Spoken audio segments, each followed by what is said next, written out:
what did Jesus say in the Great Commission? Teach them to observe all. కాబట్టి యేసుక్రీస్తు ప్రభువారు మనకు అప్పగించిన గొప్ప పని విషయంలో ఏం చెప్తున్నారు? నేను ఏ ఏ సంగతులను ఆజ్ఞాపించితునో వాటినన్నిటినీ గైకొనవలనని ఇతరులకు బోధించుడి. And all includes the big commandments, the small commandments, every single commandment. All that I teach them to do, all that I commanded you. ఇక్కడ అన్ని ఆజ్ఞలు అంటే పెద్ద ఆజ్ఞలు ఉంటాయి, చిన్న ఆజ్ఞలు ఉంటాయి, ప్రతి ఆజ్ఞ కూడా ఉంటుంది. నేను ఏ ఏ సంగతులను మీకు ఆజ్ఞాపించితునో వాటన్నిటిని బోధించాలి. When we look at the commandments, whether they are big or small, the important thing is who commanded it. మనం ఆజ్ఞలను చూసినప్పుడు అవి పెద్దవా చిన్నవా అని కాదు, అసలు ఎవరు ఆజ్ఞాపించారు అన్నది ముఖ్యం. In the military, people are taught to obey a simple command like right turn or left turn on the parade ground. మిలిటరీలో వాళ్ళు ఏం చెప్తారంటే చిన్న ఆజ్ఞకైనా మీరు విధేయత చూపించాలి.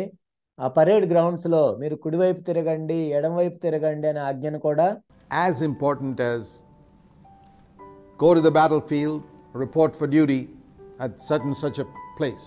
మీరు యుద్ధ రంగంలోకి వెళ్ళండి, మీరు డ్యూటీలో చేరండి, ఫలానా ప్రదేశానికి వెళ్ళండి అని చెప్పే ఆజ్ఞలతో పాటు వీటికి కూడా ప్రాముఖ్యతనివ్వాలని చెప్తారు. One may be a more major commandment than the other. Both are equally important. ఒకదాంతో పోలిస్తే మరొకటి చాలా పెద్ద ఆజ్ఞ ఉండొచ్చు, కానీ రెండూ కూడా ప్రాముఖ్యమైనవే. Instant obedience is the mark of any military. మిలిటరీలో మనం చూసినట్లయితే వెంటనే విధేయత చూపించడం అనేది మిలిటరీ యొక్క గుర్తు. Officer or soldier. ఆఫీసర్ అయినా సైనికుడైనా. And that's the type of person that the Lord wants in His church. Teach them to do all that I commanded you. అలాంటి వ్యక్తే సంఘంలో కూడా దేవునికి కావాలి. నేను ఏ ఏ ఆజ్ఞలను ఆజ్ఞాపించుతున్న వాటన్నిటినీ గైకొనమని బోధించుడి. I found that people are more careful to obey commands in the military than in the church. నేను చూసింది ఏంటంటే సంఘములో ఆజ్ఞలకు విధేయత చూపించడం కంటే కూడా మిలిటరీలోనే ఎక్కువ ఆజ్ఞలకు విధేయత చూపిస్తారు. The church calls itself the Lord's army, but they don't behave like soldiers, most of them. సంఘము ప్రభు యొక్క సైన్యంగా పిలువబడుతుంది, కానీ అనేక మంది సైనికులుగా వాళ్ళు ప్రవర్తించరు. Soldiers are taught from the day they join as recruits to obey instantly everything. సైనికులు ఉద్యోగంలో చేరిన మొట్టమొదటి రోజు నుండే వెంటనే విధేయత చూపించాలని వారు నేర్పించబడతారు. And not to reason out whether they can understand the reason for that command or the meaning of that command. ఆజ్ఞకి అర్థం ఏంటి, ఆజ్ఞ ఎందుకు ఇచ్చారు, దానికి సంబంధించిన తర్కం గురించి వాళ్ళకి ఎవరు వివరించరు. Have we fulfilled this part of the Great Commission to teach people to do all that Jesus commanded? దేవుడు అప్పగించిన గొప్ప పనిలో భాగమైన దీనికి మనం విధేయత చూపిస్తున్నామా? ఆయన ఆజ్ఞాపించిన సంగతులన్నిటినీ గైకొనమని ఇతరులకు బోధించే విషయంలో I find that very few people have taken this matter seriously. చాలా కొద్ది మంది మాత్రమే ఈ విషయాన్ని తీవ్రంగా తీసుకున్నారని నేను అనుకుంటున్నాను. Let's look at where Jesus began, some of the things that Jesus spoke about. యేసుక్రీస్తు ప్రభువారు చెప్పిన మాటల గురించి, ఆజ్ఞల గురించి మనం చూద్దాం. In Matthew chapter 4, we read in verse 4 the very first sentence that Jesus spoke that's recorded in scripture. మత్తయి సువార్త 4వ అధ్యాయం 4వ వచనం మనం చూసినట్లయితే యేసుక్రీస్తు ప్రభువారు మాట్లాడిన మాటల్లో లేఖనముగా రాయబడిన మొట్టమొదటి మాట ఇది. After his being anointed by the Holy Spirit. ఆయన బాప్తిజం తీసుకున్న తర్వాత, పరిశుద్ధాత్మతో అభిషేకించబడిన తర్వాత, at the baptism he was anointed with the Holy Spirit, his baptism in Matthew 3 verse 16. మత్తయి సువార్త 3వ అధ్యాయం 16వ వచనం మనం చూసినట్లయితే ఆయన బాప్తిజం తీసుకున్న తర్వాత పరిశుద్ధాత్మతో అభిషేకించబడ్డాడు.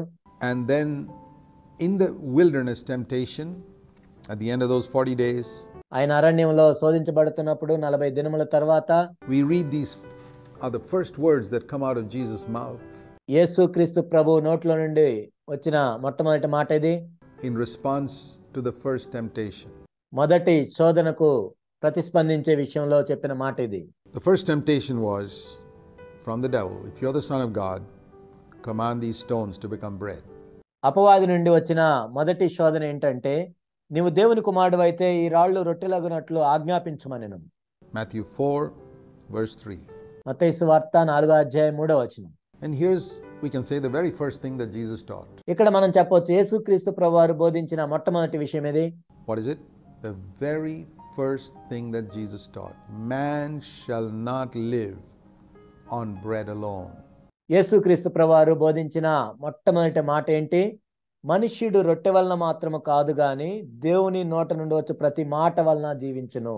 But on every word that proceeds out of the mouth of God.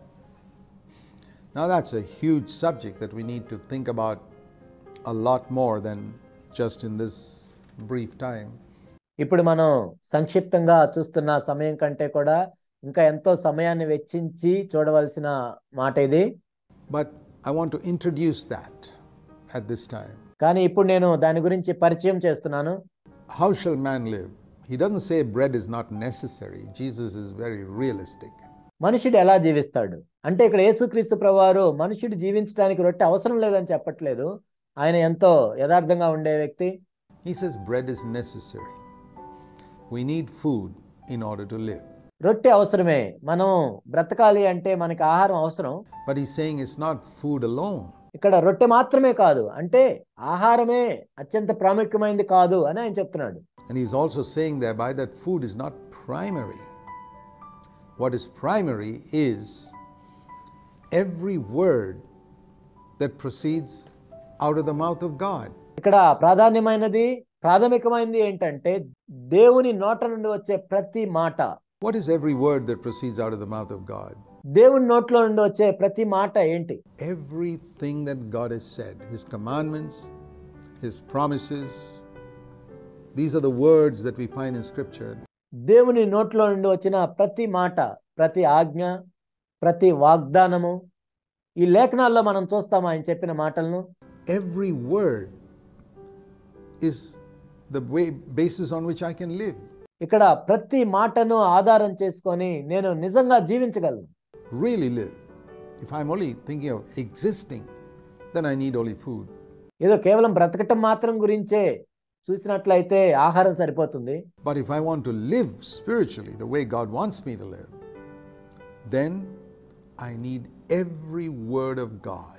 కానీ దేవుడు నన్ను ఎలా జీవించాలని కోరుకుంటున్నాడో ఆ విధంగా ఆత్మీయంగా జీవించాలి అంటే దేవుని యొక్క ప్రతి మాటను బట్టి నేను జీవిస్తాను. And that for us has been revealed to us primarily in the scriptures in the Bible. ఆ మాటలు ప్రాథమికంగా బైబిల్లో దేవుని యొక్క లేఖనాల్లో ప్రత్యక్షపరచబడ్డాయి. And that's why I say that a person who is more interested in food than in studying the Bible, అందుకే నేనేం చెప్తానంటే ఒక వ్యక్తి బైబిల్ చదవటం కంటే కూడా ఎక్కువగా ఆహారం గురించే ఆలోచిస్తున్నట్లయితే has not really understood how God wants man to live. ఆ వ్యక్తి నిజంగా అర్థం చేసుకోలేదు. అసలు దేవుడు మానవుడు ఎలా జీవించాలని కోరుకుంటున్నాడో ఆ వ్యక్తి అర్థం చేసుకోలేదు. Listen to it again. The very first words that Jesus spoke. మళ్ళీ వినండి ఒకసారి. యేసుక్రీస్తు ప్రభువారు మాట్లాడిన మొట్టమొదటి మాటలు ఇవి. Man shall not live by bread alone, but by every word that proceeds from the mouth of God. మనుష్యుడు రొట్టె వలన మాత్రము కాదు గాని దేవుని నోట నుండి వచ్చు ప్రతి మాట వలనను జీవించును. And that is why God has given us his word so that we can know how we are to live. అందుకే దేవుడు మనకు తన వాక్యాన్ని ఇచ్చాడు. ఆ విధంగా దాన్ని తెలుసుకొని మనం ఏ విధంగా జీవించాలో తెలుసుకుంటామని. And if you're a true disciple of Jesus Christ, you'll have a tremendous passion to know every word of God, every promise and every commandment.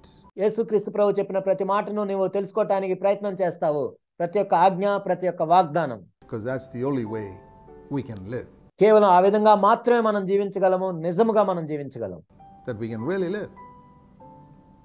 And that's why it's important to understand all that Jesus taught if we want to understand how we are to live. కాబట్టి మనము ఏ విధంగా జీవించాలి అని మనం అర్థం చేసుకోవాలనుకుంటే యేసు బోధించిందంతా కూడా మనం అర్థం చేసుకోవటం ఎంతో ప్రాముఖ్యమైంది. Otherwise we only exist. Do you know the difference between existing and living? లేనట్లయితే కేవలం మనం బ్రతుకుతాము. బ్రతకటానికి జీవించటానికి వ్యత్యాసం మీకు తెలుసా? Every single word of God. దేవుడు చెప్పిన ప్రతి మాట కూడా. And it's not something that we just read. It says here that proceeds out of the mouth of God. God is constantly speaking. ఇక్కడ కేవలం దేవుని యొక్క వాక్యం చదవటం గురించి మాత్రమే కాదు, దేవుని నోట నుండి వచ్చే ప్రతి మాట, అంటే దేవుడు ఎల్లప్పుడూ మాట్లాడుతూ ఉన్నాడు. I can read the same scripture for the 50th time and hear something fresh అదే లేఖనాన్ని నేను 50వ చదవచ్చు, కానీ తాజాగా నేను వినొచ్చు. that proceeds from the mouth of God in that verse. ఆ వచనము దేవుని నోట నుండి వచ్చినట్లయితే. It's a wonderful thing, God's word in the Bible. కాబట్టి బైబిల్లో దేవుని యొక్క వాక్యాన్ని తెలుసుకోవటం అనేది ఎంతో అద్భుతమైన విషయం. So I want to say to you, dear brothers and sisters and my friends, నా ప్రియమైన సహోదరి సహోదరులారా, స్నేహితులారా, నేను మీతో చెప్పేది ఏంటంటే, we cannot fulfill the Great Commission really if we don't seek to hear all that Jesus spoke and taught. యేసుక్రీస్తు ప్రభు మాట్లాడింది, బోధించింది అంతా కూడా మనం తెలుసుకున్నట్లయితే నిజంగా ఆయన అప్పగించిన గొప్ప పనిని మనం నెరవేర్చలేము. The promises he gave us and the commands that he gave us. దేవుడు మనకిచ్చిన వాగ్దానాలను తెలుసుకోవాలి, దేవుడు మనకిచ్చిన ఆజ్ఞలను తెలుసుకోవాలి. Let's bow our heads in prayer. మనం తలలు వంచి ప్రార్థన చేసుకుందాం.